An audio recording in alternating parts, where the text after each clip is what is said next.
ते भीतीच्या आतून काय करतो? अंडरग्राऊंड का अंडरपॅड काय?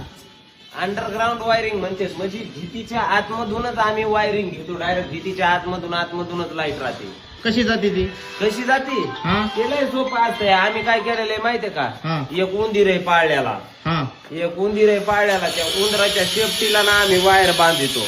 हा ते आमचा पाळीव आहे. आणि ती आम्ही एका भोकाडातून सोडतो भिताडीच्या. हा. भिताडीतून आतमध्ये जातो हा. आणि दुसऱ्या हॉलामधून तो बाहेर निघतो उंदीर. अरे बाप, ते पाळल्याला उंदीर आहे. पाळल्याला आहे. हा पाळल्याला. त्याचं खाणं पिणं सुद्धा आमच्याकडे असतंय. असे अंडरग्राऊंड लाईट आम्ही तयार करतो. कुठं मोठ्या बिल्डिंगला जे अंडरग्राऊंड वायर असतात ना, जे दिसत नाहीत बाहेर, हो. तशी वायरिंग करतात. आम्ही भरपूर लोकांच्या वायरिंग केल्यात माहितीये का?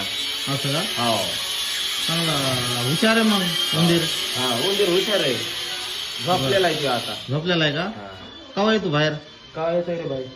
आता येणारच आहे का ते? बरं आल्यावर आम्हाला सांगा, हा सांगू तुम्हाला. बघायचं आम्हाला. हो. दाखवतो. घेता ना तुम्ही. नाही नाही येता ना तुम्ही, आम्ही दाखवतो तुम्हाला. नाही